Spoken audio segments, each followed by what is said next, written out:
Welcome to That's a Hard No, the podcast about learning to say no and set boundaries to live our best lives. I'm your host, Heather Drago. You may think, because of this podcast, that I'm a boundary setting expert, but I'm not. I'm an expert at struggling to set boundaries. But you know what? I'm working on it, and it is getting easier. Follow along with me as I learn from fellow strugglers and experts so that you too can start saying no without feeling fear, guilt, or FOMO. You don't know where to go. Unfriendly applications got you feeling low. You're not sure what to do. Weight of expectations is coming down on you. There's a phrase you should know. Tastes so much sweeter than hello.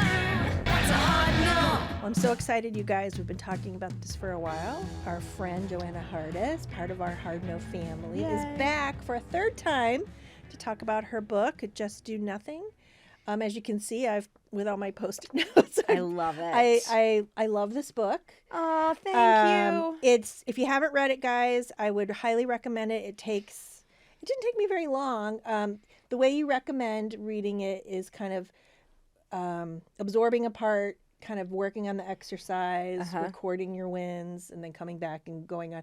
I will admit I didn't do that because I was preparing for this, but I do plan on going back. And as you can see, I've flagged a couple of exercises I need to work on.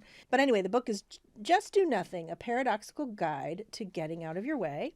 And if you haven't met her already, Joanna Hardis, our friend, is a cognitive behavioral therapist based in Cleveland who specializes in anxiety and obsessive compulsive disorders. So what's so funny about this is looking at myself from the, objective third person. I was like, I don't really suffer from anxiety. I don't really have intrusive thoughts, but this will be so helpful for the people in my life and for the people who listen to the podcast. I think this would be really helpful. And as I'm reading it, I was like, oh, I do that. Oh, that's me. Oh, Really? So I realized this was very helpful to me personally because it helped me, even though, I think I've got all my shit sorted. I recognized things that I hadn't recognized before. So it was very helpful to kind of just see the different behaviors. And so I really love that. I love, this is not a dry book, you guys. This is personal. You tell your story and how you kind of came to this awareness about doing nothing in the face of anxiety. I won't give away any spoilers. But because of that, it's not dry. It's not clinical. Thank you. There's a lot of humor. Thank you. You and I share pet peeves about these toxic positivity, Oh, gosh. word art things, Yes. no, what is it? No bad vibes or good Good vibes vibes only. things like that. Vibrate And so high. I love that you named chapters of these things. It's so Yes. funny. So funny. And I also love that you offer kind of an explanation of what's happening so you can, like me, identify what's going on. You give strategies and techniques to help allow these feelings and how to get through. And then what I really love is at the end, you say, these are all the ways you're going to mess up and what to do when that happens. Oh, part two. Sure. Yeah, Yes. I love that. Thank Because you. how many self-help books are just like, just do this thing and everything's solved and Absolutely. right? And then yes. and then people mess up and then they have these terrible thoughts about themselves and they say, I can't do this, and then they give up. Right. So I love that you kind of were like, okay, but in reality, this is what's going to happen. Right. Yeah. So I've made a bunch of notes, as you can see, and so I just thought I would kind of share the stuff I love. can't wait. And so here are the three things really, that I noticed about myself in this, because it's all about me, right? So you talked about when kids are uncomfortable with their pain, and being the people pleasers and moms that we are, you want to solve it. I always want to solve people's problems, and especially with my kids. But I realize I do it with my friends, and I really had to teach myself to just listen and be there with them and not fix it. It's still really hard for me to do. And I actually verbalize. I say, well, the the fixer in me wants to tell you how to fix this or what you should do, but I'm not going to do that because you're not asking me to. Like I literally have to verbalize it. Me too. Sure. Okay, good. It's really hard. And then the other thing is growing up in school and even now, if I'm like in a situation where there's a speaker or a teacher or something and they ask for questions or volunteers, if there's silence in the room, that is very painful to me. I feel bad for the person and I want to alleviate the distress they may be feeling. So I feel I have to raise my hand and ask the question. Or I have to volunteer because no one else is doing it. And this just happened to me a couple of weeks ago. I was at one of my business networking groups and someone asked for mentors to volunteer. And the person looked right at me. And I'm busy. I'm sorry. I can't do it right now. And so I had to, I know my boundary right now. I can't do extra things. And so I was looking right at her and I didn't respond. I didn't, raise my hand. And it was painful for me to do that. I felt very uncomfortable. Right. But I knew I had to keep that boundary. And it passed and other people volunteered. Lo and behold, other people raised their hands. So that was interesting. And then we'll talk about something else. About me later because again it's all about me, but that's okay. So I wanted to start with a little excerpt from page 17 because I think it really matches the whole impetus of this podcast. Okay, I'm curious what it is. It's about practice and repetition. Okay. Building neural pathways. Mm-hmm. So you may know my story about how I said no to one thing every day beginning in 2019. Yes. Because it was so hard Yes. for me to say no. And it had to be little tiny things. Right. Right? So before you start teaching how to recognize the different kinds of anxiety and intrusive thoughts and things and how to go about dealing with them or not dealing with them, you say, these skills are meant to be practiced as often as you possibly can. We cannot lay new neural pathways, which is what we're trying to do, without a ton of practice and repetition. I cannot stress this enough. If you want to stop overthinking and letting your feelings control you, it will require intentional practice and repetition. Mm-hmm. Let's talk about that. Well, and I want to back up a couple steps. Oh yeah, go ahead. I just raced in. Well, that's okay. No, charged right in. You can charge right in, and I'm going to go back a couple steps. What's interesting is that I'm a therapist that specializes in anxiety disorders and OCD, and anyone who's read the book knows I've struggled with different iterations of an anxiety disorder. But this book is not just for people who struggle with anxiety disorders. Right. So my premise is that any feeling that's unpleasant or uncomfortable, that we struggle to experience. So that's why this book I really think is for anybody. So it could be 100%. Like I don't have an anxiety disorder. I feel I'm very well adjusted. I may be full of myself, but but you know what I mean? Like I do have these moments where I'm very uncomfortable and it causes me to do something that I then later regret. And I didn't realize that was what was part of your conversation until I read this. Right. So that's why, the book is really how to change our relationship with distress and discomfort, under which we can find worry, we can find anxiety, we can find panic, we can also find boredom. Right. We can find embarrassment, we can find shame, we can find vulnerable. So it's really any feeling or sensation that we don't like how it feels. Right. Right. And because that can propel people, just like you said, to, without even realizing it, to act in ways that they get in their way. Right. For instance, a lot of people who don't go to the gym, I mean, and everyone now, I hate it, but is talking about these new year, new me bullshit. But it's not a bad thing. But like a lot of people that don't go to the gym, or struggle with their eating resolutions, it may not be because they're anxious. Right. It may be because they're bored and they eat because out of boredom. Right. So they have to learn how to do bored differently. Right. And so that's why, again, it's still learning how to do board differently, which requires a ton of practice and repetition. Not falling back into those habits. Right. Right. Right. Right. And doing something differently when they get bored other than going and eating because that's what they've always done. Right. Or scrolling on their phone. Sure. Or going Yeah. on social media. Yeah. Whatever. Yeah. Yeah. And so the third thing I was going to talk about for me was that I'm heavier than I've ever been in my life. Mm-hmm. I've never really been into fitness. I've always aspired to, but never got around to it. I have fibromyalgia, which is a chronic pain thing. So one of the things they say that helps with chronic pain and fibromyalgia is movement. Sure. But then when you do it and you move, it hurts. Right.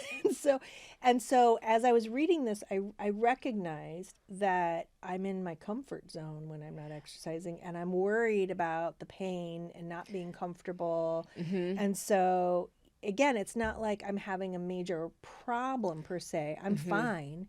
The problem is I'm too fine. I'm too comfortable. Yes. I don't want to get up early. I don't want to go out in the cold. I don't, whatever it is. Yes. So that's something I have to work on. Right. Right. Yeah. A comfort zoner. Yeah. Just avoiding it because I'm like, making. So it's hard to change when you're comfortable. Yes, that's one of the chapters is I put in different categories to help people identify what might be getting in their way, and for a lot of people, being comfortable can get in people's way. It's very hard to change. Yeah. Despite what all the influencers and all the all the people that we hear on a lot of podcasts say, it is very hard to change. It takes, and it's not sexy. It's not fun. It's not sexy. It's a slog. But I think staying the same often causes people, perhaps suffering may be too strong in some cases, but that's not easy either in the long run. Right. So one of your exercises in here is it talks about making a list of like, what's the positive for doing it and the negative for doing it, and what's the positive and negative of not doing it. Sure. Like, and understanding your why and where you want to go. Sure. So that has a red flag of all these different flags. I love that. Because I'm going to work on it. I found that very interesting. So again, it's not necessarily, I'm not having a crisis, an anxiety disorder crisis, but I'm realizing I'm a little bit stuck. And you say a couple of times, if you're reading this, there's a space between where you are now and where you want to be. And I love the way you phrase that. It's not a judgment. It's not you're doing anything wrong. It's just you're not where you want to be. Right. Yeah. Right. Yeah. So one of the things you talk about, and I think this relates to what you were just saying, is that sometimes when we're having this uncomfortable feeling, we don't like it, whether it's boredom or whatever, is we put solutions in place to stop feeling that feeling. And you say what we think is helping eventually becomes our real problem. The leaving, avoiding, drinking, sleeping, overthinking, shutting down, procrastinating, all the coping behaviors become the problem. And ironically, we generally do these things to avoid feeling something unpleasant or uncomfortable. The solutions become the problem. Yeah. Talk about that. I'm dictating. Talk about that. Sorry. No, I'm so bossy. That's fine. I mean, I think, again, I'm going to take 3 steps back. Okay. A little primer on thoughts and feelings. Oh, yeah. That's in here. I just put it in the wrong order. Oh, it is? That's good. Keep going. We're on Well, the same page. I That's think it good. helps to Absolutely. explain. Yeah. I think that helps to explain a little bit better, because people get confused because, and I hear this a lot. There's a difference between having a thought and thinking. Yes, I love this. You do. Okay, so this is okay. Okay, so we cannot control what thoughts pop in our heads. Right. And so that is having a thought. So anyone who has ever sat quietly or meditated or been bored, you notice like the thoughts that pop up in your head, and they're random.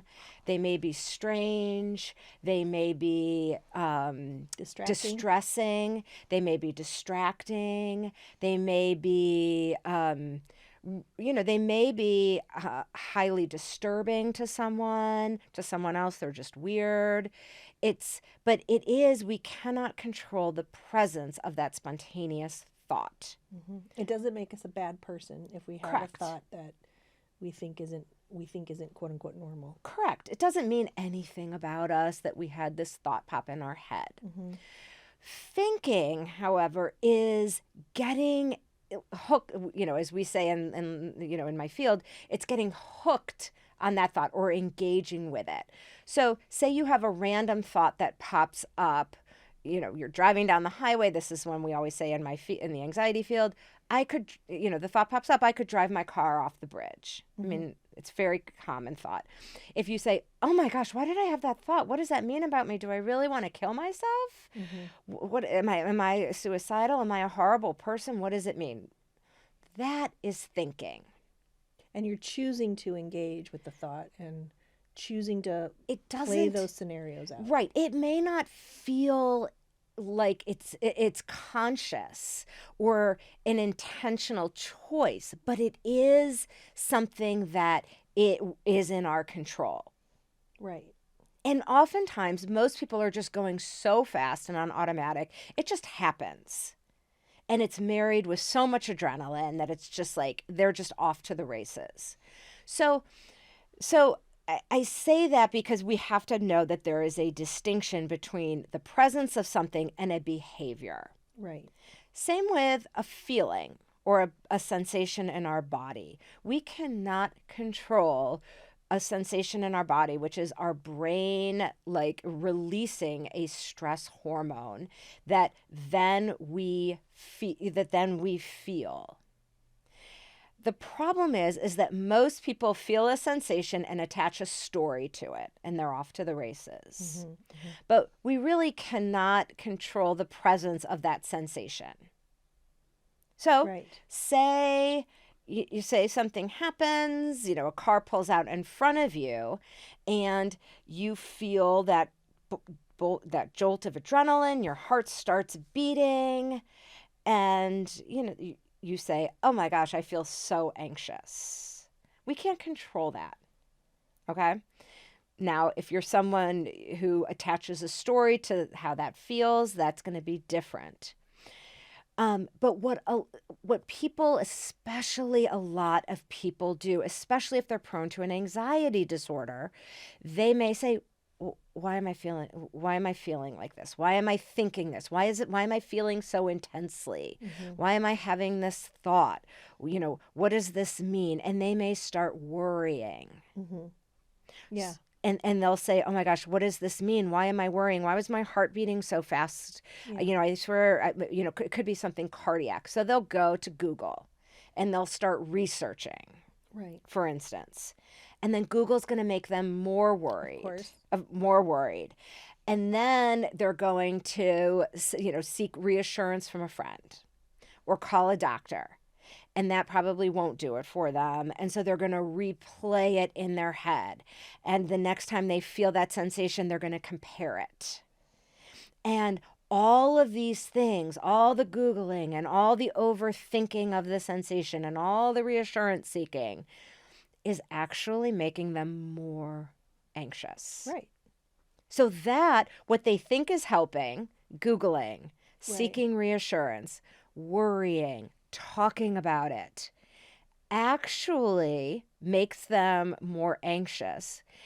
And if we're getting into what happens to the brain, it is marking in the brain that this is something we need to be paying attention to, because this person is spending a whole lot of time and energy focused on this. So the thing we just talked about, how you have to practice things to build neural pathways, you can do this negatively in a way that's harmful to Exactly. yourself by spending all this energy thinking about it. Exactly. That's Yeah, how yeah. people become kind of lost in their sauce or get stuck in these worry spirals or depression, sadness spirals or panic spirals or shame whatever the spiral that's happening is because they are whatever they think is helping. And of course, in the moment, it feels like they may be doing something because they just want to get rid of that feeling, but unintentionally they're pouring gas on it. Right. You say the more you try to control those feelings, the more they persist. Exactly. So what we want to learn how to do is, how do we learn to accept what we're feeling and not make it worse? That's the just do nothing. Right. Well, there are lots of ways you talk about doing this. One of the ways I like, the analogy I like, is you think of intrusive thoughts as like a puppy you're trying to do leash training with, and how they wander off and you rein them back, and then they wander off and they rein them back, and you just keep doing it. It's to bring yourself back to what you're supposed to be thinking about or whatever. Can you describe that a little more? Sure. I don't know if I summarized that very well. Well, it's not just it's to start training our attention to go where we want it to go. Right. Because when someone is distressed, whether they're in an anxiety spiral, whatever the spiral is, they are being controlled by their feelings or their thoughts. Right. So I use and so what we want to do is we want to get back in the driver's seat. Right. And so I use the analogy of a puppy. Like, our brain is like a puppy that is untrained. And so we have to train the puppy to heel. And anyone who has ever trained a puppy how to heel, knows about the consistency and the repetition. So I use anxious just because that's most familiar to me. An anxious brain is going to go to, probably to the future. Yep. And it will go to try and make sense of whatever is happening and connect dots that shouldn't be connected. And so what we have to learn how to do is, how do we shift our awareness and our attention out of that story, out of that worry, into something that's actually happening, out of the what if into the what is. Yeah. And that is metaphorically choking up on the leash and that gentle yank of, nope, we're right here next to me. And it is that practice of getting better at noticing when your mind is starting to wander and bringing it back, and wander and bringing it back and coming back to something that is actually happening. Right. And it takes, I encourage people to start. You don't start this when you're anxious. You have to start practicing this. And this is why I encourage people to sit and set a timer and get bored and start practicing this stuff. Right. I have tried meditation many times. Not many times. A dozen times, let's say. Okay. That's not very many. It's not very many. No. And the thing I have ADHD, so the thing I struggle with are the wandering thoughts, and it goes into like, I should be doing this, and So normal. And so that I found that very helpful, and so that's one of the things I intend to start practicing, even if it's just to practice controlling my thoughts a little bit, not controlling, Sure. but you know what I mean. Like Bringing it back. Bringing it back. Bringing it back. Yeah. So, Joanna, the premise of this book has to do with distress intolerance and building distress tolerance. Yes. Right? Yes. So why don't you start there and tell us at a high level kind of what these concepts mean and how you approached the book. Sure. And so distress tolerance is a well-known construct in the field of mental health. And it's got two parts. So it's got someone's perception that they can't tolerate negative internal states. And then the behavioral part, where the person will then avoid or try to get rid of those negative internal states. And by internal states, it's, those feelings that we don't like.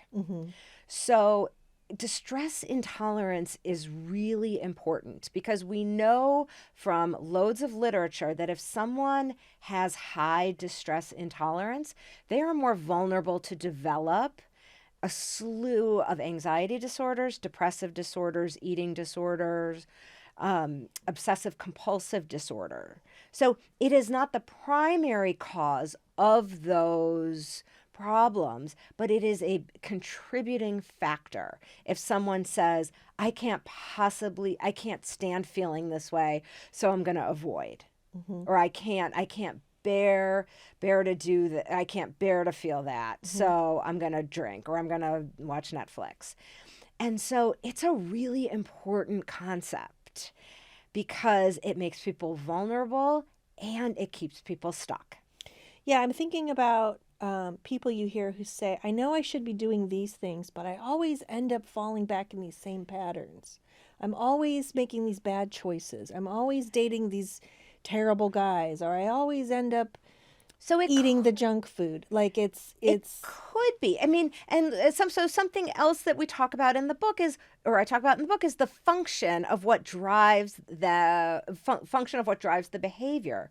So if what drives the poor decision or the eat or whatever it is I don't want to feel the way I'm feeling. Right. I can't possibly feel that way. I can't work this through is too an painful. urge. This is too hard. It's too hard. I don't like feeling bored. I don't know what to do with myself. And so I'm going to do XYZ. Yeah, then, and it becomes a pattern of behavior, it could really interfere. Distress intolerance is not, sure, there may be an instance where like, oh yeah, I'm just intolerant. Like I don't want to feel upset and so I'm going to do this. That wouldn't be what we call clinical distress intolerance. But I'm writing this because I want people to be aware of this, because I want people to be aware of patterns that may be happening in their lives, and A, noticing the patterns, B, starting to think about what is driving that. What is the function of my avoiding? What am I trying? Am I avoiding something? Do I think I can't handle something? And then maybe they have a name for it, and then have a process that they can feel like they can work through difficult feelings and emotions. Yeah. To build that distress tolerance muscle. Yeah. And instead of worrying, why am I feeling this way? Acknowledge I'm feeling this way. I'm feeling this way. It may suck, and I know how to move through it. Yeah, I can get through this. Sure. Yeah. I can ride that wave. Yes. Yeah. Exactly. Very cool. Thank you. That's a Hard No is brought to you by Clever Girl Marketing, my full-service agency specializing in smart, strategic marketing solutions for businesses and nonprofits. Okay, so you're probably wondering, Heather, what's with the podcast about boundaries? Why not marketing? Well, maybe in the future, but for now, it actually does relate, so bear with me here. Smart marketing, strategic marketing, requires knowing what to say no to and why. Businesses and nonprofits get inundated with marketing options and offers every day. We help you cut through all that noise, focus on your specific needs, and develop actionable strategies that are doable and actually make sense. Whether it's websites, SEO, email, social, or traditional channels, we're experienced in all of it. So if you need help figuring out your marketing, visit our website, clevergrowmarketing.com, and get in touch. We're kind of describing future tripping a little bit. You call it future tripping, where you kind of tell yourself the story of all the things that are going to happen. And there's someone in my life who does this or has done this on occasion, not necessarily because of a bad thing that happened. Like a decision was made, or a new stage of life happened, or a purchase was made, or something, and it's a good thing, right? But then there's sort of like this: what did I do? What did I get myself into? Was this the right decision? Now all these bad things are going to happen. This storytelling starts happening, and this movie starts playing in their head. Of course. And then they're like, why am I like this? Why am I thinking this? There's something wrong with me. Do I need to go to the doctor? Like, Why am I always doing this? Like it just Those it, meta thoughts. We yeah, call yeah, those yeah, meta yeah, thoughts. yeah. So so this can happen in all different kinds of ways, in all Of different kinds of course. directions, right? Sure. Yeah. Sure. And the other thing you talk about is this again, the stories we tell ourselves. So one of the things you talk about is there's a woman you talk about who's very not very self-confident or whatever, and you said to her, you know, what would you do if you were confident? And she said, I would make eye contact. I'd stand up straighter. I would, and then through doing those thought exercises, she was able to then do those things.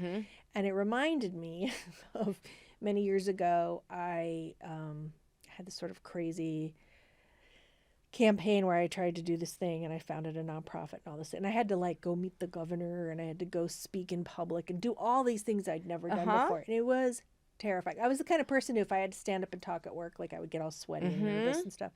So I had to figure out how to do this. And so I told this story of today, the role of Heather Drago will be played by Heather Drago. And I was like a love whole nother that. persona. And I'm going to just pretend I know what I'm doing. And I know, and I'm confident doing this, even though I'm not. I'm going to just put this little shell around myself and like this coat and just pretend that I'm comfortable doing this. And did I collapse when I got home? Yes. But after a while of doing that, it's become like I could walk into a room and talk to anybody. I could stand up on a stage and talk. It doesn't bother me anymore. Took a while. Took many instances of just doing that. Yes. And seeing what happened. I thought that was very interesting. Yes. That you touched on. Yes.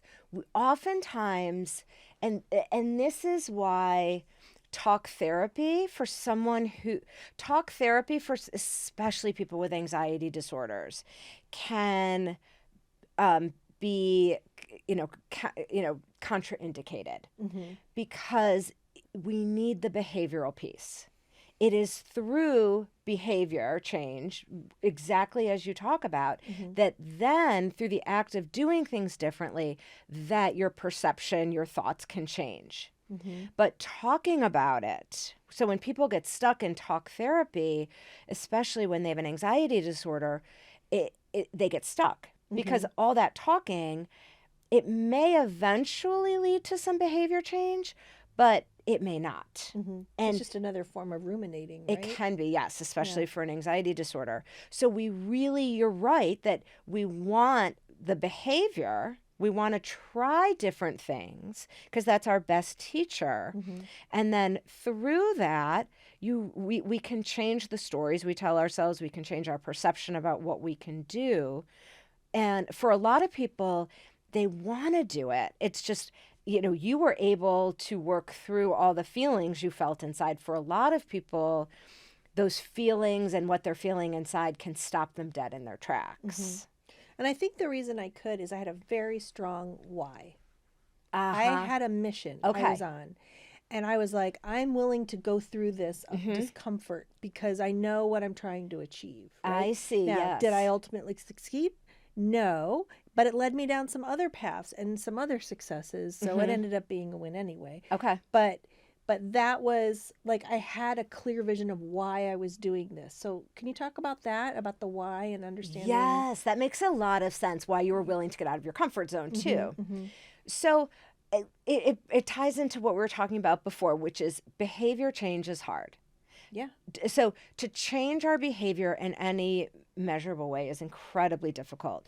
And to do things that scare us, to do things that are hard, to do things that take us out of our comfort zone is hard. So it helps to lock into our why, or, what's on the other side.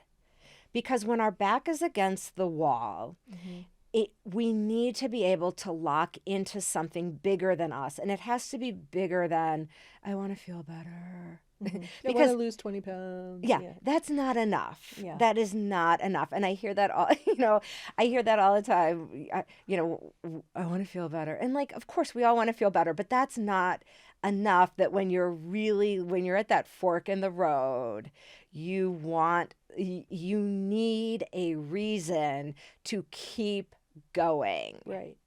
And so that becomes your why. And it could be you know, everybody's why is different. And oftentimes people don't change until, you know, their back is against the wall. Right.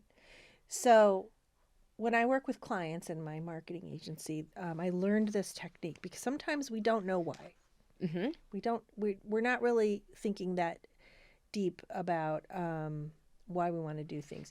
So there's this technique called the Toyota why, where you ask why 5 times. Mm-hmm. So like the person says, I want to feel better. And you say, why? And they say, well, because I'm tired all the time and I'm stressed out. I'm snapping at my kids and I don't want to feel that way anymore. Well, why? Well, because I want to have a better relationship with my kids and I want to, you know, like you start to peel away the layers and you just keep asking why until you get to the root of the matter. And so I'm finding I'm starting to use that in my personal life too, as opposed to, so I'll ask a client, you know, why do you want to be on social media? Well, because everyone says I should be on social media. Well, why do you care what they think? You know, or you know, what, you know, so you just like dig and dig and dig. So if you don't know what your why is, just keep asking why. You know, if it's too vague, if it doesn't seem very powerful, doesn't seem like enough to get you right to do it, because keep digging. Right, because it takes hours and hours to do this stuff, and it's, you know, I think you have to have and it doesn't have, everyone's reasons are different, and there's no judgment about the reason, Right. But I think, you know, that always becomes one of the for anytime I meet with someone, that always becomes something that we talk about in the first or second session. And I can tell pretty quickly if I think that someone has a compelling enough reason or if someone doesn't have a compelling enough reason. This comes to you from a personal discovery point of view, not just as a clinician. Yeah. This is personal to you. You've experienced this. So why don't we back up a few steps, as you say, and like talk to us about how sort of this concept came to you and you know, how the book came to be. How the book came to be and how you've applied this in your life. Oh my gosh. This could be 3 hours. Oh boy, here we go. Sorry, Noah. No one's going home tonight. No. So, I mean, well, the genesis for the book was that I had been dating someone. I had had a really painful divorce. It's all in the book now. Yeah. I had had a painful divorce about 11 years ago now and was not an experienced dater. You know, I had dated somewhat, but primarily was raising 3 kids not by my 75% by myself, and not an experienced dater, and found someone, and we had been dating, I think 3 months-ish, and all of a sudden got ghosted. We were about to go away for my birthday, and out of the blue got ghosted. And it brought up things from when my husband left, and it really was a gut punch. And it was so much, it wasn't so much anxiety. I mean, I have a very, you know, I know anxiety disorders very well from struggling with them since I was a kid. But this was pain and distress and so many other emotions. And through, you know, as I say in the book, my life is so boring. I could not, someone else could have written a book where they had like a healing ceremony and something cool happened to them and the idea for the book came along. Nothing, that would never happen to me because my life tends to be boring. But no, I was just like, I had this moment, you know, I was on a run and I was like, this experience is going to be a book. And because people had always recommended, you know, I write a book because I like to write and I've had a blog, but it was really healing. It was that experience because I had been exploring this concept, which is really well known in mental health, distress tolerance. And we can talk about that. But I was now living that. I was really living what I had been teaching and exploring with a colleague of mine in a very personal way. And it wasn't so much anxious feelings, although there was a lot of uncertainty when you've been ghosted, but it was a lot of other feelings that I thought, a lot of people could resonate with. Yeah, for sure. And so it broadened the scope of what I was doing. And I had this moment of bravery because I'm a very private person. I'm very introverted. And I had a moment of bravery and decided to put a lot of my life out there into a book. And it was probably the scariest thing I've done. I think a lot of people can relate to that experience or something similar to it. Especially these days, people are like more prone to this ghosting or Sure. dual lives kind of thing going Right. on. Yeah, it's bizarre to me. Right. But people will say, and I had people say to me, okay, you're a therapist. This was several months. You survived what happened with your husband. Like, what the Joanna? Why is this? And so I think it was that, I think it was that experience that was a head trip for me, but it was also, it made it a very real experience and something with which I could connect with Yeah. a lot of, I Yeah. really, it really kind of, I don't know that it made my client, I connected more with my clients, but it certainly, I have such a rich, it brought these skills right back home. Right. As if I needed Yeah. a refresher course, but Yeah. I got the intensive refresher course. Wow. So, I mean, it doesn't have to be anxiety. It can be any kind of feeling. It can be a mix of feelings. It Yeah. can be, yeah. It's whatever as I say in the book, it's whatever the unpleasant or uncomfortable feeling of the moment is. Right. Because in the course of a day, I may have 20 different feelings that I don't like how they feel. Right. And so I have a choice. Am I going to try and make it go away? Or Right. can I learn how to be with it and respond differently to it? Right. So, back to my little story about when I learned how to set boundaries. Yes. I mean, the reason I decided I needed to do that was because I was just so uncomfortable doing it. It was literally nauseating to me Wow. to say no to someone. I would get sweaty and red and nervous and anxious. I would lay awake at night thinking, why did I say yes to this thing when I shouldn't have? Or this person wants me to do this thing and I want to say no, but if I do, then what's going to happen? And I mean, it was Intense. It was intense. And so this is so much like you do in your book. You say put these challenges on a scale, what's from easiest to hardest. So I was like, I'm going to try to say no to one thing a day, no matter how small. And it was really hard. I felt sick doing it sometimes. I hurt feelings doing it sometimes. I messed up the way I did it sometimes.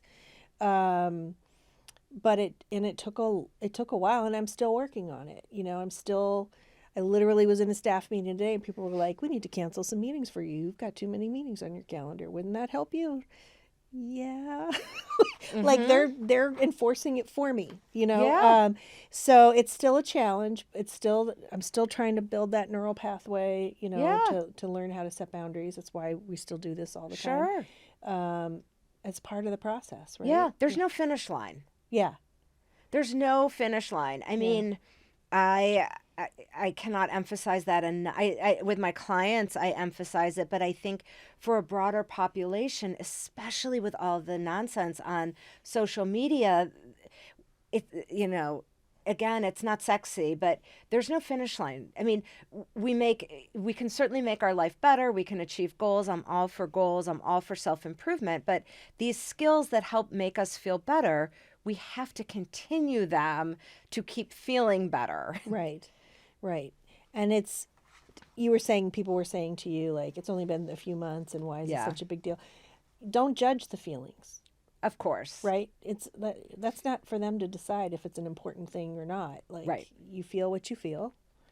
Thoughts are just thoughts. Feelings are just feelings. Sure. And you're allowed to have them. It's just what you do with them that Right. matters, right? Is there anything we didn't cover you want to cover that's in this book you feel is important for people to know?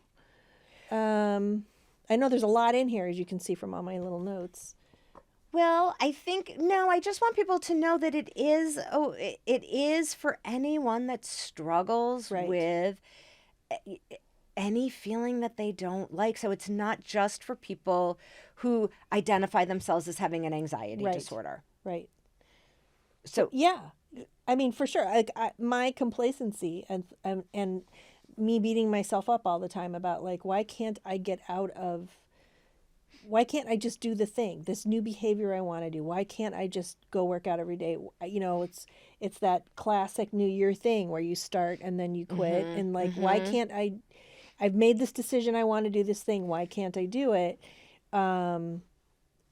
Yeah, you've really helped me identify the fact that like I'm too comfortable I'm in my comfort zone, and Sure. I'm falling back into patterns. And Sure. so there are lots of actual exercises to do. I love that you have this area in the back for wins behind, and so that's along the same lines of when you say no, you write it down and how you're feeling and what Yes. happened, and note your successes and your failures.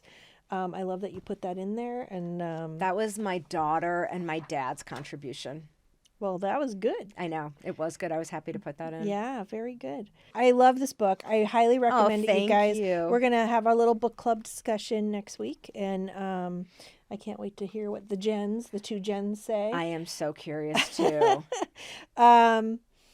So there's lots of really good tangible advice in here, you guys, and really good information just to understand how your brain works.